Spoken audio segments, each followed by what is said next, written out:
लखन लाल के रूप से महामहिम श्री शियाजू और साथ में निषादराज गुह भगवान गंगा जी को प्रणाम करके आचमन करके अब उस पार जाने के लिए देखा तो बहुत भक्त प्रवीण होता है। संसारी जन प्रवीणता शब्द को लेते हैं बड़ी चतुराई से, दूसरे के साथ छल कपट करके बच जाना, बोले बहुत चतुर है। नहीं, राम ही भजहि तेज चतुर नर।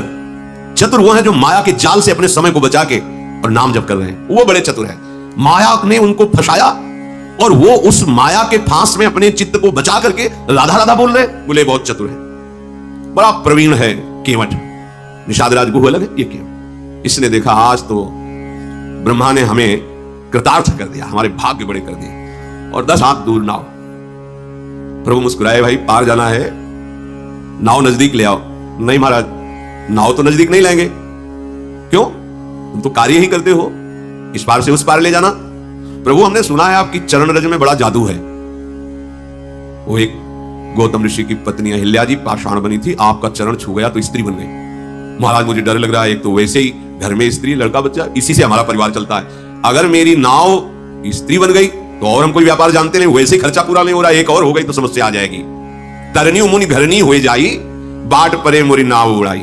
यही प्रतिपालऊ सब परिवारू, नहीं जानू कछ और कबारू। और कोई मैं व्यापार नौकरी आदि करता नहीं हूं, यही मेरा व्यापार है। और अगर कहीं मेरी नाव स्त्री बन गई तो समस्या बढ़ जाएगी। अगर आप पार जाना चाहते हो तो एक बार आज्ञा कीजिए, मैं आपके चरण पखारूंगा और फिर देख लूंगा कि कोई जादू ऐसा नहीं है कि स्त्री बना दे, फिर मैं अपनी नाव में बैठा लूंगा। जो प्रभु पार अवसी गा चहु, मोहि पद पदुम पखारन कहू। बातचीत में ज्यादा समय बर्बाद न किया जाए। प्रभु यदि आप पार जाना चाहते हो तो मुझे आज्ञा कीजिए, मैं आपके चरण धोऊं और आदर सहित नाव में बैठा लूं। लक्ष्मण ने देखा बड़ी बड़ी बात कर रहा है, बोले प्रभु बिना चरण धोए आपको नाव में तो आने नहीं देंगे। और लक्ष्मण जी, ये आप धमकी किसी और को दीजिए, आज मेरे इतने बड़े भाग्य खुल गए हैं कि मुझे कुछ सुनाई नहीं दे रहा। आप मारोगे ना मेरे बड़े भाग्य। मरना क्या बड़ा भाग्य होता है? बोले जब कहीं कोई पूछेगा कि वो केवट मारा गया, किसने मारा? बोले रघुनाथ जी के प्रिय भाई लखन लाल ने। कहां मरा? गंगा में। अपराध क्या था उसका? चरण पखारना चाहता था। गवाही कौन है? साक्षात रघुनाथ जी। इससे बड़ा भाग्य मारा क्या होगा? भरतीर मारे लखन पे, जब लग्न पाए पखारी हो। जब तक चरण नहीं धो लूंगा आपको पार नहीं। जब केवट के ऐसे बैन सुने, वचन सुने, सुनी केवट के बैन, प्रेम लपेटे अटपटे, बिहसे करुणा ऐन, चितई जान की लखन तन। शियाजी और लखन जी की तरफ देखकर राम जी मुस्कुराए, कितना प्रवीण भक्त है। प्रेम से लपेटे हुए अटपटे वचन सुनकर प्रभु हंस पड़े। प्रभु ने कहा भाई तुम्हारी नाव ना स्त्री बने और मुझे पार जाना ही है, तुम उपाय कर लो। कृपा सिंधु बोले मुस्काई, सोई करु जेहि तब नाव न जाई। बेगियानु जल पाए पखारू, हो तो विलंब उतार ही पारू। कृपा समुद्र भगवान श्री राम मुस्कुराकर बोले भैया तू वही उपाय कर जिससे तेरी नाव बच जाए। तुझे चरण ही पखारना है, जल्दी कर, चरण धो और मुझे पार उतार दे। देखो प्रभु का कृपा प्रसाद प्राप्त करके तुरंत भवसागर से पार हो जाते हैं। आज प्रभु निहोरा कर रहे केवट से, मुझे पार करो। जासु नाम सुमिरत एक बारा, उतरहि नर भव सिंधु अपारा। सोई कृपालु केवट ही निहोरा, जेहि जगु कीयति हूं पगहु तिथोरा। जिनका नाम स्मरण करने से अपार भव समुद्र संसार से जीव तर जाता है, जिन्होंने 3 पग पृथ्वी मांगी और 2 में ही नाप ली, वो केवट से निहोरा कर रहे हैं गंगा पार करने के। परम कृपालु प्रभु जी के वचन सुनकर गंगा जी भी अंदर ही अंदर बड़ी आनंदित हो रही है कि मैं जिनकी चरण धोवन हूं, प्रभु निहोरा कर रहे मेरे से पार जाने के लिए। ओहो, साक्षात महा सामर्थ्यशाली होते हुए केवट से प्रार्थना कर रहे हैं।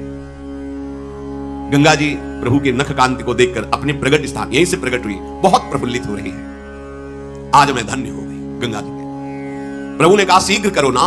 रुको महाराज, पहले से व्यवस्था की, कठौता लाया, कठौती ले, अगर बनेगा भी ना तो कठौता लड़का बनेगा, नाव खेने के काम में आए। केवट राम रजाय सुपावा, पानी कठवता भरी ले आवा, अति आनंद उमगी अनुरागा, चरण सरोज पखारन लागा, बरसी सुमन सुर सकल सिहाही, यही सम पुण्य पुंज को नाही, पद पखारी जलुपान करी, आप सहित परिवार, पितर पारु करी प्रभु ही पुनि, मुदित गयो ले पार। प्रभु की आज्ञा होते ही कठौते में सुंदर जल भर कर लाया और प्रभु ने चरण पधराए। अब बहुत आराम से प्रभु के कोमल चरणारविंदों को धोया। कैसी प्रेममयी दशा केवट, उसे देखकर बड़े बड़े ऋषि मुनि देवता पुष्पों की वर्षा कर रहे। धन्य भाग जो मुनियों के ध्यान में आने वाले चरणारविंद, आप साक्षात केवट उन्हें धो रहा है, चरण कमल धोता, हृदय आनंद से लबालब भरा है, रोमांच हो रहा है। प्रभु ने कहा शीघ्र करो, उसको तो सुध ही भूल जाती, चरण पकड़ कर फिर धोता। प्रभु ने कहा जल्दी करो, मुझे पार जाना है। अपने वस्त्र से फिर प्रभु के चरण पहुंचे। फिर जो चरणोदक है पान किया। चरणोदक प्रभु का पान करते ही जितने उसके पितर थे सब भगवत प्राप्त हो गए। पितर लोक में जितने पितर थे सब भगवत प्राप्त हो गए। जो उसका पूरा परिवार था उसका भगवत प्राप्ति निश्चित, जैसे पास बन गया हो। पद पखारी जलपान करी, तो आप सहित परिवार और पितर पारू, आप पूरा परिवार पितर सब भगवत धाम के वश, सब परम पद के अधिकारी। इसीलिए ये नहीं सोचना चाहिए कि हमारे परिवार का क्या होगा। यदि आप भगवत भजन करते धर्म से चलते हैं तो पूरी जिम्मेवारी लोक परलोक की प्रभु स्वयं योगक्षेमम वहां में हम प्रणत कुटुंब पाल रघुराई। भगवान अपने भजन करने वाले के परिवार का भी महामंगल कर देते हैं, उसका भी पालन करते। देखो प्रभु के चरण धोए, चरणामृत पान किया, तो आप उस सहित परिवार पितर पार करी। प्रभु को बाद में पार कर रहा है गंगा जी से। पहले प्रभु ने उसका उद्धार, उसके परिवार का, परम पद का, और पितरों का जो वो सब भगवत प्राप्त, परम पद प्राप्त। प्रभु को गंगा पार की बार बार मुख माधुरी देखते हुए नौका चला रहा है। जब पार हुए तो लखनलाल जी, सियाजू, रामजू उतर करके गंगा जी की रेती में खड़े हुए। केवट की तो दशा इस समय, बार बार हाथ जोड़ता है, मुखारविंद की तरफ देखता है, साष्टांग दंडवत, फिर खड़ा होता, फिर देखता है, फिर साष्टांग दंडवत। भगवान को ऐसा लगा कि शायद कुछ उतराई नहीं दी है, इसलिए ज्यादा दंडवत हो रही क्या। सब कुछ जैसा प्रभु को लग रहा है कि देना चाहिए उतराई। प्रभु सकुच यही कछु नहीं देना, इसको तो कुछ दिया। देखो हमारे प्रभु का स्वभाव देखो, सब कुछ दे दिया पर क्या सब कुछ है, इसको कुछ दिया नहीं। इसीलिए इनके समान केवल यही है। उसको परम पद, उसके परिवार को परम पद, उसके पितरों को परम पद, देवता ऋषि मुनि केवट की प्रशंसा करके पुष्प बरसा रहे, जगत बंदनी बना दिया। और प्रभु को सकुच क्या है? प्रभु ही सकुच यही नहीं कछु, इसको तो अभी कुछ दिया नहीं है। तो पिय ही यकी सिय जाननिहारी, मणि मुदरी मन मुदित उतारी, कहे वो कृपालु ले ही उतराई, केवट चरण गहे अकुलाई। नाथ आजू मैं काह न पावा, मिटे दोष दुख दारिद दावा, बहुत काल में किन्ह मंजूरी, आजू दीन विधि बनी भली पूरी, अब कछु नाथ न चाहिए मोरे, दीन दयाल अनुग्रह तोरे। प्रभु के हृदय की बात जानने वाली सियाजू ने अपनी अंगूठी उतारी जो मणि जटित थी, प्रभु दे दी। प्रभु से अंगूठी के लेके हाँ ये उतराई ले लो, विकल होके चरणों में, प्रभु आप कुछ न चाहिए, आपने जो दिया है। बहुत जन्म जन्म से मेहनत करता रहा, जन्म जन्म जाने किस योनि में गया, क्या क्या कर्म किए, नाथ आज हमें पूरी मंजूरी मिल गई। क्या पूरी मंजूरी क्या है? आपके चरणारविंद का स्पर्श, आपके चरणों की सेवा और आपके चरणों का प्रेम। अब नाथ मुझे कुछ, अब मैं तृप्त हो गया, अब कृतकृत्य हो गया हूं, अब कोई चाह नहीं रह गई है। नाथ आपको पा लिया तो आज सब कुछ पा लिया, अब कुछ पाना बाकी नहीं रहा। मेरे दोष, मेरे दुख, मेरी दरिद्रता सब नष्ट हो गई। आपके चरणों का स्पर्श करते ही मेरे हृदय में जो परमानंद, अब इससे बढ़कर कोई भेंट नहीं है। दीनदयाल आप कृपा कीजिए, अब मुझे कुछ देकर, ऐसी बात अब मुझे कुछ नहीं चाहिए। प्रभु बार बार करेगी ले लो ना, नहीं ठीक है वो सब ठीक है आप ले लो। जब केवट ने देखा बार बार प्रभु आज्ञा कर रहे, तो हाथ जोड़ के कहा प्रभु अभी नहीं, जब आप लौट के आओगे ना वनवास पूरा करके, फिर आप जो देंगे मैं प्रसाद समझकर स्वीकार कर लूंगा। फिर ती बार मोहि जो देवा, शो प्रसाद में सिर धरी लेवा। अभी तो नहीं प्रभु, अभी तो जो दिया है प्राप्त कर दिया। हे नाथ बहुत कीन प्रभु लखन सिंह, नहीं कछु केवट ले, विदा कीन करुणा यतन। ध्यान दीजिए, बहुत प्रयास कर रहे हैं प्रभु लक्ष्मण जी, सिया जी, लेकिन केवट कुछ नहीं ले रहा। भगवान फिर दे रहे हैं। क्या? ये मिलना बड़ा कठिन है। बहुत कीन प्रभु लखन सिय, नहीं कछु केवट ले, तू विदा कीन करुणा यतन, भगति विमल बर दे। जाओ, तुम्हारे हृदय में प्रेम लक्षणा अखंड भक्ति अविरल भक्ति ये दुर्लभ है, इससे बढ़कर कोई लाभ नहीं है। करुणा के धाम प्रभु अपने श्री चरणों का प्रेम प्रदान किया। नहीं कछु केवट ले, तो फिर क्या दे? प्रेम। पाई रस भक्ति गुण जुग जुग जग, दुर्लभ भव इंद्रादि विधिम, आगम अरु निगम पुराण अगोचर। वो महाप्रेम। फिर रघुनाथ जी ने महादेव जी को शरणवा करके गंगा जी से नमन करके आज्ञा ली। सीता जी ने भी गंगा जी को प्रणाम किया और कहा आपके आशीर्वाद से 14 वर्ष पूरे होकर जब वापस होंगी तो आपको पुनः प्रणाम करेंगी, आपकी आराधना करेंगी। पति देवर संग कुशल बहोरी, आय करो जेहि पूजा तोरी, आप ऐसी कृपा कीजिए। तो गंगा जी की धारा से वाणी प्रकट हुई। सुनी सीय विनय प्रेम रस सानी, भई तब विमल बारी बरबानी। सुनु रघुबीर प्रिया वैदेही, तब प्रभाव जग विदित न केहि। लोकप होहि बिलोकत तोरे, तो ही से वही सब सिद्धि कर जोरे। तुम जो हम ही बड़ी विनय सुनाई, कृपा कीन मोहि दीन बढ़ाई। तदपि देवी मैं देवी असीसा, सफल हो निहित निज बागीसा। प्राणनाथ देवर सहित कुशल कोसला आई, पूजी सब मन कामना, सुजसु रही जग छाई।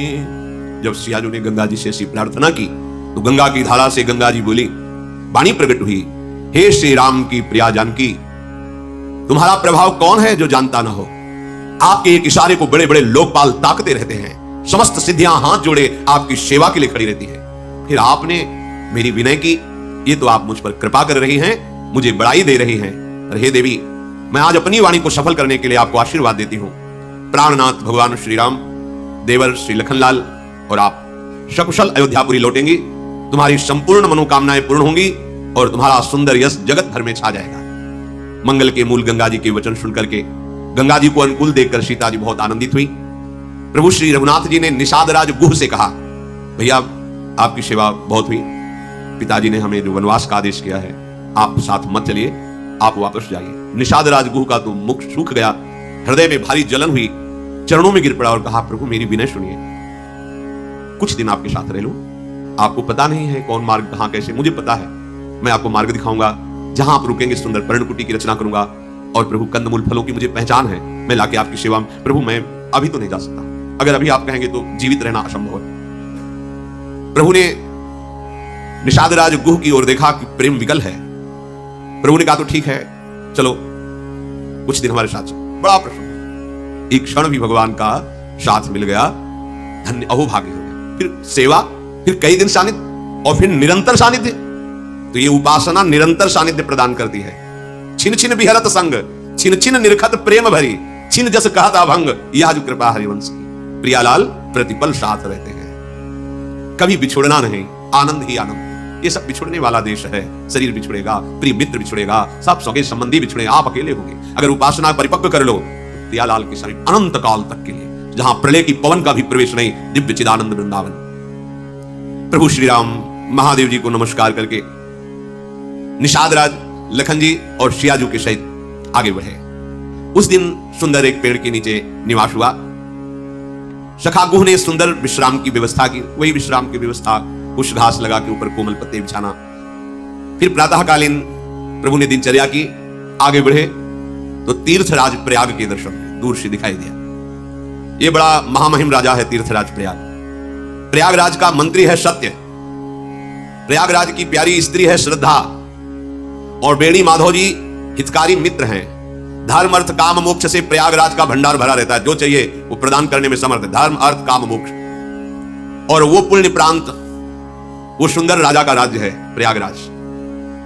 संगम प्रयाग क्षेत्र ही दुर्गम मजबूत सुंदर किला है, वहां प्रवेश पाने वालों में पाप शत्रु प्रहार नहीं कर सकता। संपूर्ण तीर्थ प्रयाग राजा की सेना है, जो पाप की सेना कुचल डालने में समर्थ है। गंगा यमुना सरस्वती का संगम ये प्रयाग राजा का सिंहासन है। अक्षयवट सिंहासन के ऊपर लगा हुआ छत्र है। यमुना जी और गंगा जी की तरंगे मानो श्याम और श्वेत चंवर है, जिनको देखकर दुख दरिद्रता का नाश हो जाता है।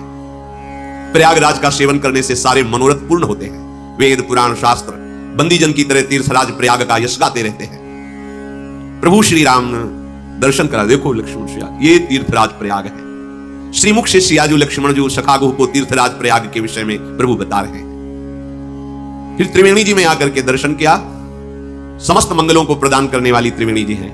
फिर स्नान किया, भगवान महादेव जी की पूजा की। स्नान पूजा आदि से निवृत्त होकर के समीप में ही भरद्वाज ऋषि का आश्रम है। प्रभु वहां गए। मुनि को जे भी शिष्यों से पता चला प्रभु श्री राम पधार रहे, आश्रम से बाहर निकले, देखा राम श्री लखन पधार रहे। प्रभु उनको प्रणाम कर रहे हैं, वो प्रभु को प्रणाम कर रहे हैं। मुनि ने प्रभु को फिर उठाकर हृदय से लगाया। आज ऐसा अनुभव हो रहा है कि अभी तक तो ब्रह्मानंद मिलता रहा, लेकिन आज ब्रह्मानंद की राशि मिल गई। ब्रह्मानंद की राशि मिल गई। ब्रह्मानंद की राशि जैसे एक कण और समूह, ब्रह्मानंद का समूह मूर्तिमान प्रभु का दर्शन है। फिर प्रभु प्रणाम कर रहे हैं। आशीर्वाद, आशीर्वाद देने का सबको अधिकार है। ये नहीं कि बड़े हैं तो हम आशीर्वाद, हमारे यहाँ श्री लाडली जी को, लालजू को, आचार्य को, गुरुजनों को आशीर्वाद दिया गया। ये प्रेम की सामर्थ्य है। देखो आचार्य है हमारे परम गुरु हैं, पर चिरजीव तारानंद चिरंजीवी आचार्य को लाडली जो थारो अविचल रहो, यह जोरी अविचल वृंदावन, चिरंजीवी जोरी, चिरजीवो भूतल या जोरी। आशीष प्रेम में सामर्थ्य होती है।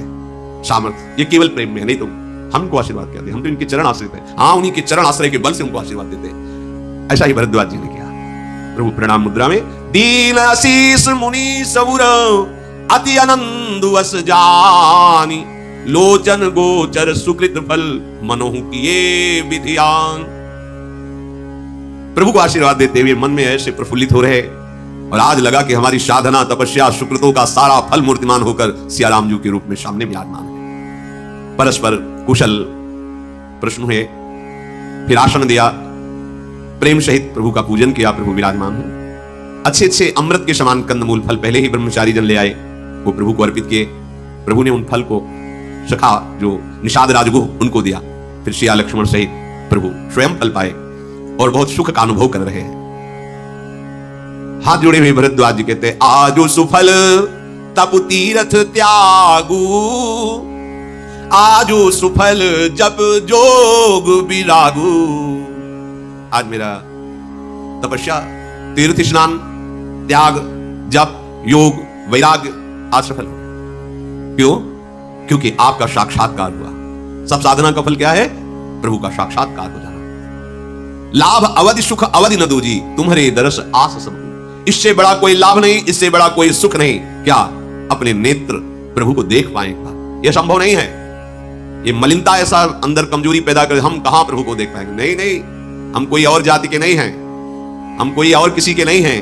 प्रभु कोई और नहीं है, वही अपने हैं, वही अपने, उन्हीं का अंश हों। अपने से मिलने में क्या परेशानी? आपने प्रभु को अपना नहीं माना, व्यक्ति वस्तु स्थान को अपना माना है, इसलिए आपको लगता है कहां भगवान, कैसे भगवान मिलेंगे। हम आपको सच्ची बात कहते हैं, प्रभु को प्राप्त करने जैसा सरल कार्य कोई नहीं है, क्योंकि वो है, हमारे है। बस कठिन कार्य है संसार के संबंध को त्यागना। प्रभु का मिलना कठिन नहीं है। पहले ऐसा लगता था कि भगवत प्राप्ति बहुत कठिन, फिर श्री जी की कृपा से ये बात समझ में आई कि भोगों का त्याग करना, संसार के राग का त्याग करना कठिन है, भगवत प्राप्ति कठिन नहीं है।